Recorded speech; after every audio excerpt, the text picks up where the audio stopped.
Hello दोस्तों, नमस्कार। Welcome to click गुरुजी। आज हम लोग यूनिट 1 का अध्याय 2 पढ़ने वाले हैं और उसके संबंधित आज हम प्रश्न करने वाले हैं। तो परीक्षा आधारित प्रश्न जो कि बहुत ही महत्वपूर्ण है और इस अध्याय 2 में जो यूनिट 1 चल रही है आपकी, आज वहाँ के काफ़ी सारे क्वेश्चन हम लोग करने वाले हैं और श्योरिटी रहेगी कि इससे बाहर प्रश्न आपके लिए नहीं आएगा। तो बिल्कुल अच्छे समझने का प्रयास कीजिए और ये जितने भी क्वेश्चन हैं ये 100+ होंगे। ये शॉर्ट वीडियो टुकड़ों में देके हम आपको एक ही बार में सारी वीडियो प्रोवाइड कर देंगे, जिससे आपका एक ही बार में पूरी चीज़ों को रिवीजन आसानी से कर लेंगे। तो अध्याय 2, पाश्चात्य विचारधाराओं का योगदान, जिसे हम अंग्रेजी में बोलते हैं कंट्रीब्यूशन, पूछे जाते हैं और परीक्षाओं के लिए बहुत ही महत्वपूर्ण है। चलिए समय को ज़्यादा व्यर्थ ना करते हुए प्रश्न नंबर 1 पे आते हैं। प्रश्न 1 दे रखा है, पाश्चात्य दर्शन में मतलब वेस्टर्न फिलॉसफी में सैद्धांतिक के किस पर बल दिया जाता है? विकास पर बल दिया जाता है। पाश्चात्य दर्शन में सैद्धांतिक के डैश विकास पर बल दिया जाता है। तो किस पे दिया जाता है? क्रमबद्ध पे, पृथक पर, धर्म पे या दर्शन पर। तो बल जो दिया जाता है वो दिया जाता है क्रमबद्ध पे। किस पे दिया जाता है? क्रमबद्ध पे। ऑप्शन नंबर 1 यहाँ पे बिल्कुल करेक्ट हो जाएगा। नेक्स्ट प्रश्न पे आते हैं, निम्नलिखित में से कौन सा प्रत्यक्ष आंकड़ों की वैधता को स्वीकार करता है? निम्न में से कौन सा प्रत्यक्ष आंकड़ों की वैधता को स्वीकार करता है? व्यवहारवाद, आदर्शवाद, प्रकृतिवाद या अस्तित्ववाद। तो किसकी आंकड़ों की वैधता करता है? तो ये करता है हमारा आदर्शवाद। किसके आंकड़ों पे किसकी वैध करता है? ये आदर्शवाद पे। प्रश्न नंबर नेक्स्ट पे आते हैं। लिखा है, निम्न में से किस में सत्यम शिवम सुंदरम की विचारधारा को संसार में सर्वोच्च माना है? निम्न में से किस में सत्यम शिवम सुंदरम की विचारधारा को संसार में सर्वोच्च माना है? यथार्थवाद, अस्तित्ववाद, व्यवहारवाद या आदर्शवाद। तो किसको माना है? ये माना है आदर्श को। सत्य शिवम सुंदरम ध्यान रखिएगा, किसको माना गया? आदर्शवाद में। नेक्स्ट प्रश्न पे आते हैं, निम्न में से कौन आदर्शवादी दार्शनिकों में सम्मिलित नहीं है? निम्न में से कौन आदर्शवादी दार्शनिकों में सम्मिलित नहीं है? पेस्टोलॉजी, रूसो, कांट या हीगल। तो कौन शामिल नहीं है? तो शामिल नहीं है रूसो। कौन शामिल नहीं है? रूसो। देखिए, बहुत अध्याय के हिसाब से आपको सभी प्रश्न यहाँ तक आपको हम पहुँचा देंगे, तो प्लीज़ एक बार चैनल को लाइक एंड सब्सक्राइब करना ना भूलिएगा और ये वीडियो अपने दोस्तों में भी शेयर कर दीजिएगा। दर्शन जो द्रव्य से अधिक मस्तिष्क को वरीयता देता है वह है। दर्शन जो द्रव्य से अधिक मस्तिष्क को वरीयता देता है वह है अस्तित्ववाद, यथार्थवाद, व्यवहारवाद या आदर्शवाद। तो जो द्रव्य से अधिक मस्तिष्क को वरीयता देता है वह है आदर्शवाद। कहाँ से है? आदर्शवाद। क्वेश्चन नंबर 6 पे आते हैं, आदर्शवादी शिक्षा दर्शन वह स्वरूप प्रदान करता है। आदर्शवादी शिक्षा दर्शन वह स्वरूप प्रदान करता है जिसमें मानव अपने आप को मानसिक विश्व का पूर्णांश समझने लगे। जिसमें मानव अपने आप को मानसिक विश्व का पूर्णांश समझने लगे। ये कथन किस दार्शनिक का है? Doctor Sinha, J.S. रास, स्पिनोजा या H.H. हॉर्न। तो ये किसका है? ये जो है आपका, जिसमें मानव अपने आप को मानसिक विश्व का पूर्णांश समझने लगता है, ये है H.H. हॉर्न। H.H. हॉर्न। इसको लिख देता हूँ मैं ठीक से, H.H. Horn. H.H. Horn. Okay, चलिए नेक्स्ट प्रश्न पे आते हैं। क्वेश्चन नंबर 7 लिखा है, शब्दों की बजाय वस्तुएं जैसी हैं, शब्दों के बजाय वस्तुएं जैसी हैं और वे जीवन में सम्मुख हो सकती हैं, ये नारा किसका था? शब्दों के बजाय वस्तुएं जैसी हैं और वे जीवन में सम्मुख हो सकती हैं, ये नारा था किसका था? उपयुक्ततावादी, यथार्थवाद, आदर्शवाद या क्षण भंगुरतावादी? तो ये किसका था? ये था यथार्थवाद का। किसका था? यथार्थवाद का। ठीक है, क्वेश्चन नंबर नेक्स्ट पे आते हैं। लिखा है, स्वतंत्रता का सिद्धांत एक मूल अवयव है। स्वतंत्रता का सिद्धांत एक मूल अवयव है, ये किस विचारधारा से संबंध है? स्वतंत्रता का सिद्धांत एक मूल अवयव है, आदर्शवाद का, व्यवहारवाद का, यथार्थवाद का या अस्तित्ववाद का? तो ये जो था स्वतंत्रता का सिद्धांत का मूल अवयव, ये था आपका यथार्थवाद का। किसका था बेटा? यथार्थवाद का। क्वेश्चन नंबर 9 पे आते हैं। देखा, किस दर्शन के अनुसार मनुष्य को वातावरण का पूर्ण ज्ञान होना चाहिए?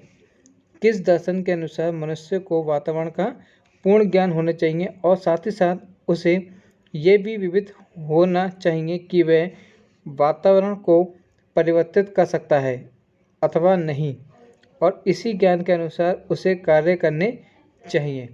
फिर से सुनिए, किस दर्शन के अनुसार मनुष्य को वातावरण का पूर्ण ज्ञान होना चाहिए और साथ ही साथ उसे ये भी विविध होना चाहिए कि वह वातावरण को परिवर्तित कर सकता है अथवा नहीं, और इसी ज्ञान के अनुसार उसे कार्य करने चाहिए? यथार्थवाद, प्रकृतिवाद, आदर्शवाद या प्रयोजनवाद?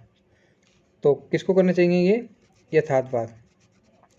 आदर्शवाद और यथार्थवाद से बहुत सारे प्रश्न पूछे जाते हैं। क्वेश्चन नंबर 10 पे आते हैं। यथार्थवाद के लिए अंतिम सत्ता क्या है? यथार्थवाद के लिए अंतिम सत्ता क्या है? विचार है, अनुभूति है, सामाजिक संबंध है या वस्तुनिष्ठ जगत है? तो कौन सा है? तो यथार्थवाद के लिए अंतिम सत्ता कौन सा? अनुभूति। कौन सी है? अनुभूति। ठीक है, नेक्स्ट है क्वेश्चन नंबर 11। शिक्षा में यथार्थवाद का कौन सा रूप नहीं है? शिक्षा में यथार्थवाद का कौन सा रूप नहीं है? व्यक्तिवादी, वैज्ञानिक, ज्ञानेंद्रिय या सामाजिक? तो कौन सा नहीं है?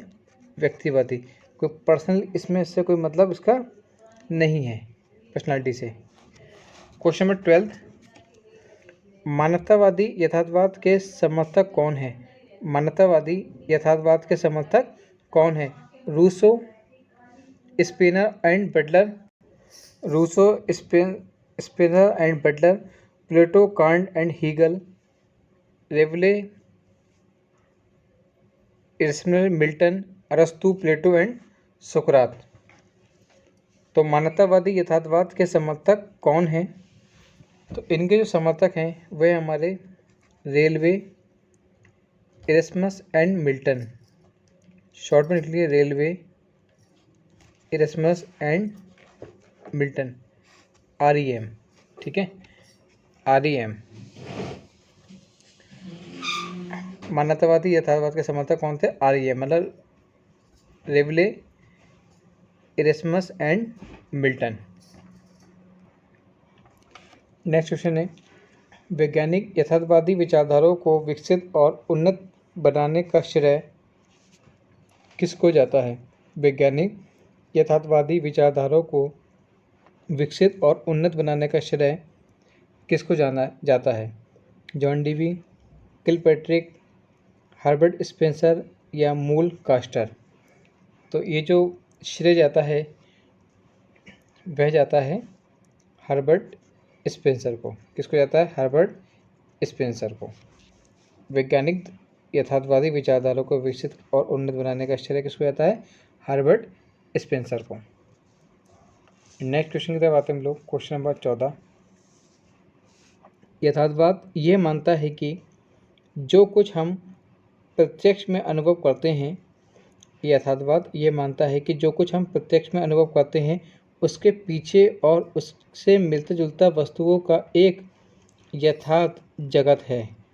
उससे मिलता जुलता और उसके पीछे एक यथार्थ जगत है। ये परिभाषा किसने दी थी? ये परिभाषा दी थी J.S. रॉस ने। किसने दी थी? J.S. रॉस ने। उसके मिलता जुलता है क्या?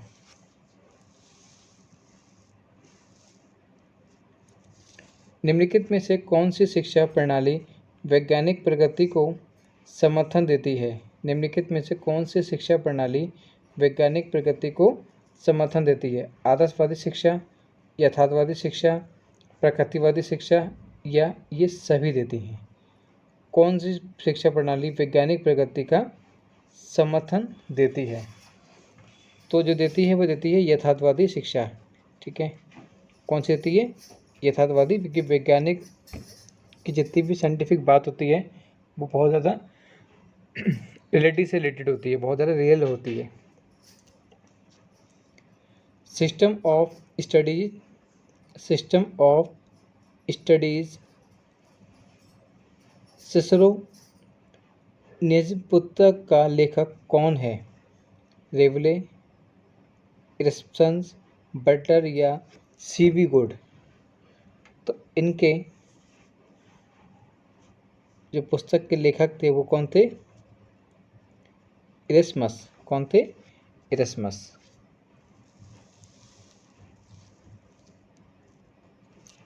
लाइफ ऑफ गैरटुआ और द हीरोइन नीड ऑफ पेट्रिगुअल नामक रचनाओं के लेखक कौन है? मिल्टन, रेवले, बेकन या कमेनियस? तो इनके जो लेखक हैं वह हैं रेवले। कौन है? रेवले। Life of Gargantua and the heroine need of Pantagruel. Next question को बढ़ते हैं हम लोग आगे।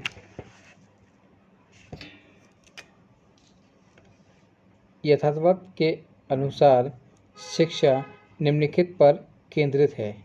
यथार्थवाद के अनुसार शिक्षा निम्नलिखित पर केंद्रित है। वर्तमान, भूतकाल, भविष्यकाल या ये सभी? तो ये है वर्तमान पे, प्रेजेंट की फॉर्म को ये इंडिकेट करती है। यथार्थवादी शिक्षा का मुख्य उपदेश है।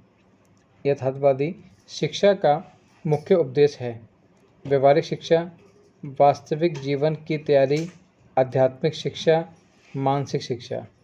यथार्थवादी शिक्षा का मुख्य उपदेश क्या है? वह है वास्तविक जीवन की तैयारी, क्योंकि ये जितनी भी आपके रियल थॉट से रिलेटेड होंगी चीज़ें वह सभी आपकी यथार्थवादी में ही आएंगी। ठीक है, इसका सेकेंडरी नेम ही होता है रियल पार्ट ऑफ। यथार्थवादी शिक्षा का मुख्य उपदेश क्या है? यथार्थवादी शिक्षा का मुख्य उपदेश क्या है? सामाजिक, नैतिक, चारित्रिक एवं व्यावसायिक विकास करना, आत्मभूति प्राप्त करना, ये नहीं होगा। आदर्श नागरिकता का विकास करना, ये भी नहीं होगा। नागरिकता एक ही होती है, इसमें आदर्श नागरिकता वाली कोई बात ही नहीं होती है। तो ऑप्शन नंबर 1 यहाँ पे बिल्कुल करेक्ट हो जाएगा। नेक्स्ट क्वेश्चन करते हैं हम लोग। लिखा है एकेडमी का मस्तिष्क नामक उपाधि किस दार्शनिक को प्रदान की गई है? एकेडमी का मस्तिष्क नामक उपाधि किस दार्शनिक को प्रदान की गई है? सुकरात, प्लेटो, अरस्तु, एडम्स। सुकरात, प्लेटो, अरस्तु, एडम्स। किसको की गई है? ये जो की गई है वो की गई है अरस्तु को। एकेडमी का मस्तिष्क से उपाधि दी गई है अरस्तु को। नेक्स्ट ये रखा है स्पेंसर ने अपने नैतिक शिक्षा नामक लेख में किस प्रकृतिवादी के समान ही अनुशासन संबंधी विचार व्यक्त किए हैं? फिर सुनिए, स्पेंसर ने अपने नैतिक शिक्षा नामक लेख में किस प्रकृतिवादी के समान ही अनुशासन संबंधी विचार व्यक्त किए हैं? जॉन डेवी, रूसो, सुकरात या प्लेटो? तो इन्होंने जो विचार व्यक्त की हैं वो कहाँ की हैं? रूसो। कहाँ की हैं? रूसो। जीवन शिक्षा जीवन की तैयारी है, ये कथन किसका है? शिक्षा जीवन की तैयारी है, ये कथन किसका है? ये कथन है हर्बर्ट स्पेंसर का। किसका है? हर्बर्ट स्पेंसर का।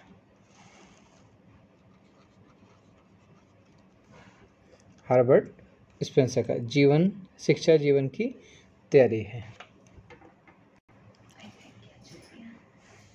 नव यथार्थवाद ऐसी विचारधारा है जिसका महत्व शिक्षा की अपेक्षा किसमें अधिक है?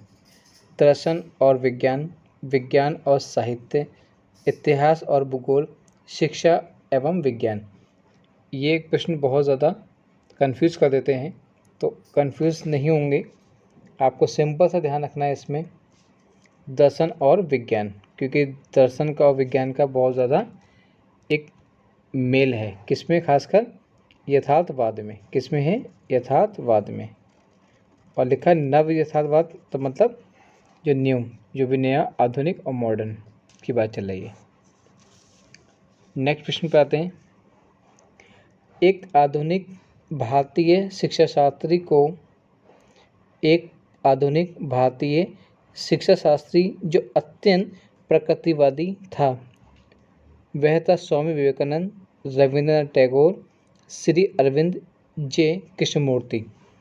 आधुनिक भारतीय शिक्षाशास्त्री, तो आधुनिक भारतीय शिक्षाशास्त्री जो थे वो थे रविंद्रनाथ टैगोर, जो अत्यंत प्रकृतिवादी भी थे। ठीक है, अत्यंत मतलब नेचर वाइज को लेके ये बहुत ज़्यादा अवेयर रहते थे। प्रकृतिवाद के समर्थक कौन से विद्वान हैं? प्रकृतिवाद के समर्थक कौन से विद्वान हैं? तो कौन है? हॉब्स, लेमार्क, रूसो, ये तीनों ही हैं। मतलब ऑप्शन नंबर डी यहाँ पे बिल्कुल